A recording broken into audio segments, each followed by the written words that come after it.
विजयपुर नाम का एक छोटा सा गांव था। वह गांव बेहद खूबसूरत था। वहां एक छोटे से घर में सुनीता अपनी बेटी और अपने पति के साथ रहती थी। सुनीता ने अपनी बेटी चंदा को बहुत प्यार से पाला था और उसकी शादी के सपने सजा रही थी। सुनीता का पति रमेश भी दिन रात मेहनत करता ताकि उसकी बेटी की शादी धूमधाम से हो सके। लेकिन एक तरफ सुनीता अपनी बेटी की शादी के लिए लड़का ढूंढने निकली थी और वहीं दूसरी तरफ चंदा दिन भर आवारागर्दी करती। उसे न खाना बनाना आता और न ही घर का कोई काम आता था। बेटी के प्यार में सुनीता अंधी हो गई थी। उसे दिखाई नहीं दे रहा था कि कैसे वह अपनी बेटी की जिंदगी बर्बाद कर रही है। एक दिन चंदा को देखने लड़के वाले आए। लड़का शहर में काम करता था, अच्छा कमा लेता था। लड़के की माँ चंदा से, और बताओ बेटी, तुम्हें घर के कौन कौन से काम करने आते हैं? चंदा लड़की की माँ से, मैं क्यों काम करूँ? माँ कहती है मैं इस घर की रानी हूँ। अब आप ही बताइए, रानी कभी कोई काम करती है क्या? यह सुनकर लड़की की माँ सोच में पड़ गई और सुनीता से कहा, ये क्या कह रही है आपकी बेटी? क्या आपने इसे कोई काम नहीं सिखाया है? काम तो छोड़िए, क्या आपने अपनी बेटी को तमीज भी नहीं सिखाई है? सुनीता के कुछ कहने से पहले ही चंदा उठ खड़ी हुई। उसका चेहरा लाल हो गया था। ए बुढ़िया, क्या बोला तुमने? तुम्हारी इतनी हिम्मत कैसे हुई मेरी माँ से बात करने की? खुद तुम्हें तमीज है ही नहीं और तुम मुझे तमीज सिखाने चली? ये सुनकर लड़की की माँ और लड़का दोनों ही खड़े हो गए। तभी चंदा ने कहा, अपने बेटे को लेकर जा यहाँ से। चुप हो जा चंदा, भगवान के लिए चुप हो जा। नहीं माँ, मैं आज इन्हें सबक सिखा के रहूंगी। अभी तक यही है, जाती है या पत्थर से सर फोड़ दूं। लड़की की माँ और लड़का एक पल में वहाँ से भाग गए, लेकिन जाते जाते सुनीता को बोलते हुए गए कि देख लेना, तेरी बेटी की शादी तो कभी नहीं होगी, लिख कर ले ले। सुनीता को अब अपनी गलती का एहसास हुआ। उसने सोच लिया कि वह अब अपनी बेटी को घर के सारे काम सिखाएगी और सिर्फ काम ही नहीं पर तमीज भी सिखाएगी। धीरे धीरे समय के साथ चंदा घर के सारे काम सीखने लगी, लेकिन इस समय चंदा बार बार घर से भाग जाती। लेकिन सुनीता ने हार नहीं मानी। ऐसे ही करते करते 6 महीने बीत गए और लगभग चंदा को घर के सारे काम आ गए। घर की सफाई, सिलाई करना और हाँ, तमीज से सबसे बात करना भी। लेकिन ये सब के बाद भी सुनीता खुश नहीं थी, क्योंकि चंदा को अब तक खाना बनाना नहीं आया था। उसके हाथ से कभी सही खाना बनता ही नहीं। कभी खाना जल जाता तो कभी खाने में नमक ज्यादा हो जाता। क्या करूँ रे चंदा मैं तेरा? तुझसे तो खाना बनता ही नहीं। सब तो तू सीख गई, लेकिन खाना बनाना तो तुझे अभी तक नहीं आता। माँ, मैं कोशिश कर रही हूँ, लेकिन ये खाना है कि मुझसे बनता ही नहीं। तू तो बस रहने ही दे, अब मुझे ही कुछ करना होगा। कुछ दिन बाद चंदा को देखने लड़के वाले आए और चंदा का रिश्ता पक्का हो गया। आज चंदा की शादी का दिन है। वो खुश तो थी, लेकिन चिंता में भी थी, क्योंकि खाना बनाना तो उसे अभी भी नहीं आता था। तभी वहाँ सुनीता आई। मैं जानती हूँ तू चिंता में है, लेकिन मैं मेरी प्यारी बेटी को ऐसे चिंता में नहीं देख सकती। ऐसा कहकर सुनीता ने एक चम्मच निकाला और उसके हाथ में दे दिया। माँ, ये क्या है? मैं तेरे लिए एक जादुई चम्मच लाई हूँ। जादुई चम्मच? हाँ मेरी बेटी, ये एक जादुई चम्मच है। तू इससे कोई भी बर्तन में एक चम्मच पानी गिरा देना उस खाने का नाम लेते हुए, और फिर वह बर्तन इस खाने की वस्तु से भर जाएगा। सच माँ? ऐसा कहकर उसने अपनी माँ को गले लगा लिया। चंदा की शादी हो गई और आज उसकी पहली रसोई है। बहू, आज तुम्हारी पहली रसोई है, तो आज कुछ मीठा ही बनाना। जी माँ जी, लेकिन मैं आपसे एक बात कहना चाहती हूँ। क्या बहू? मैं जब रसोई में खाना बनाऊंगी तब रसोई में कोई नहीं आए। भला ऐसा क्यों? माँ कहती है कि अगर मुझे खाना बनाते हुए कोई देख ले तो मुझे नजर लग जाती है। उसकी ये बात सुनकर सब हंसने लगे। चंदा ने ठीक वैसा ही किया जैसे सुनीता ने कहा था और पूरा बर्तन खीर से भर गया। चंदा यूं ही खाना बनाती रही और सबकी चहेती बन गई। एक दिन उसकी सास को उस पर शक हुआ कि वह इतना अच्छा खाना कैसे बना लेती है और अकेली ही क्यों बनाती है। और जब चंदा खाना बनाने जाएगी तब मैं रसोई में छुप जाऊंगी और देखूंगी वह खाना कैसे बनाती है। अगले दिन चंदा की सास ने ठीक वैसा ही किया और उसने देख लिया कि चंदा खाना कैसे बनाती है, और ये देखने के बाद वह जोर जोर से हंसने लगी और चंदा के सामने आ गई। चंदा अपनी सास को देखकर दंग रह गई। माँ जी, आप यहाँ क्या कर रही हैं? अच्छा बहू, तो तुम ऐसे खाना बनाती हो और इसीलिए किसी को रसोई घर में आने से मना किया था तुमने? हाँ माँ जी, मुझे माफ कर दीजिए। मैंने खूब कोशिश की थी, लेकिन मुझसे खाना बनता ही नहीं, इसलिए मुझे ये सब करना पड़ा। अरे तुम्हें देखकर तो मेरे पुराने दिन ताज़ा हो गए। मुझे भी खाना बनाना बिल्कुल नहीं आता था।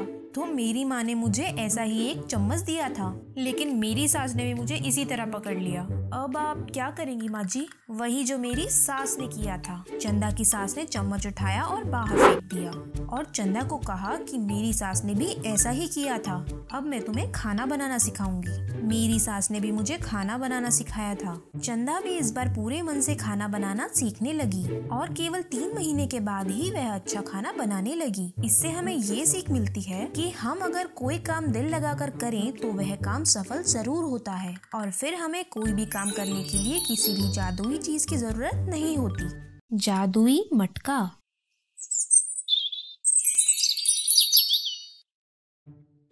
एक गांव में ज्योति नाम की लड़की अपने माँ बाप के साथ रहा करती थी। ज्योति का परिवार बहुत ही गरीब था। उसके पिताजी किसान थे और माँ गृहिणी थी। गरीब होने के बावजूद ज्योति बहुत ही दयालु और अच्छे दिल की लड़की थी। वह हर जरूरतमंद की मदद करती थी जितना उससे हो सकता था। इससे पहले कि आप कहानी में खो जाएं, हिंदी स्टोरी बॉक्स चैनल को सब्सक्राइब करें और वीडियो लाइक करना न भूलें।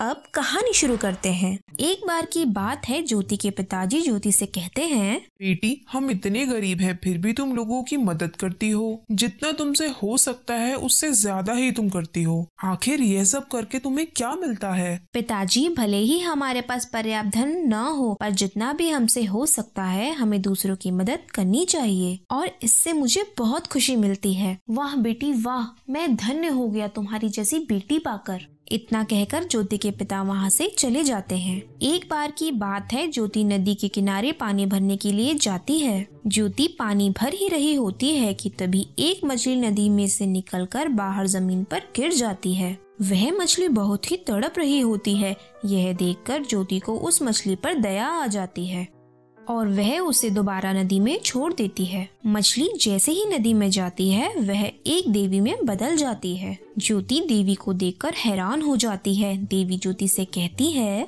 ज्योति, मैं तुम्हारे कार्य से अति प्रसन्न हूँ। मुझे पता है तुम हर जरूरतमंद की मदद करती हो, भले ही तुम्हारे पास खुद पर्याप्त धन ना हो। मैं मछली रूप में तुम्हारी परीक्षा ले रही थी और तुम उसमें उत्तीर्ण हो चुकी हो। तुमने एक बेजुबान मछली को पुनः जीवन दान दिया है और मैं तुम्हें आशीर्वाद के रूप में यह जादुई मटका देती हूँ। जब भी तुम्हारे पास कोई जरूरतमंद आएगा तुम इस जादुई मटके में से उसकी मदद कर सकती हो, चाहे उसकी जरूरत कितनी भी बड़ी हो। ज्योति देवी का धन्यवाद करती है। ज्योति अब अपने घर में आ जाती है। ज्योति की माँ ज्योति से कहती है, बेटा, घर में खाने को एक दाना भी नहीं है, अब हम कैसे घर चलाएंगे? माँ, तुम फिक्र मत करो। माँ, मुझे एक देवी मिली थी जिन्होंने मुझे ये जादुई मटका दिया है। इस जादुई मटके से आप जो भी मांगो ये आपको दे देता है। अब मैं सबकी मदद कर सकती हूँ। अब हम गरीब नहीं रहेंगे माँ। ज्योति उस जादुई मटके से कहकर अपने पिताजी और माँ को एक अमीर जिंदगी देती है।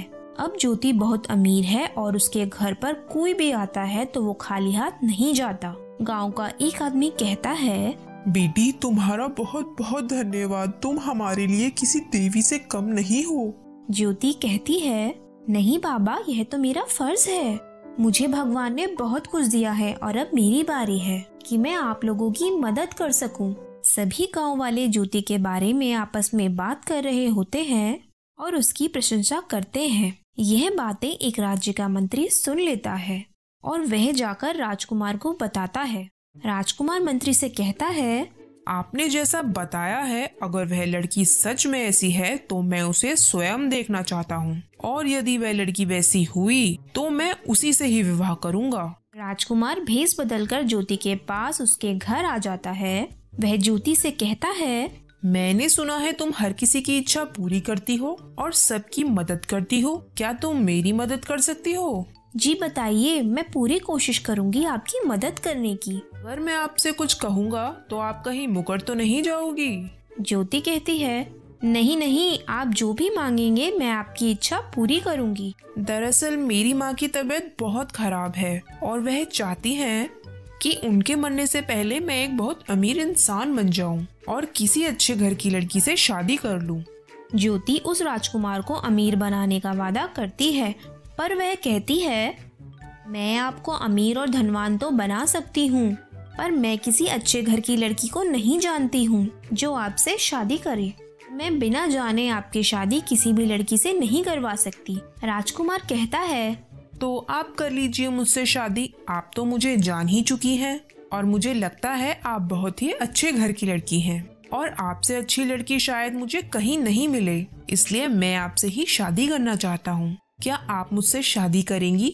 ज्योति जादुई मटके के पास जाती है और जादुई मटके को सब कुछ बताती है। जादुई मटका कहता है, आप फिक्र ना करें, वह व्यक्ति जो कहता है आप वही कीजिए, सब अच्छा होगा।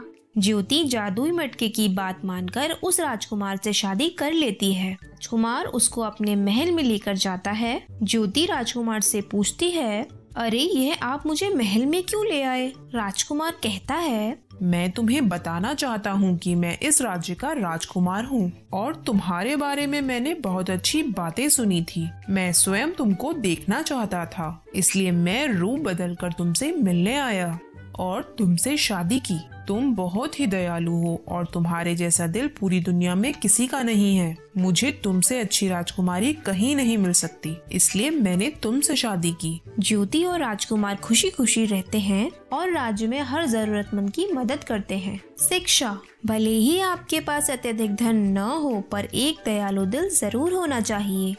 इस कहानी का कौन सा भाग आपको सबसे ज्यादा पसंद आया, नीचे कमेंट करके जरूर बताएं।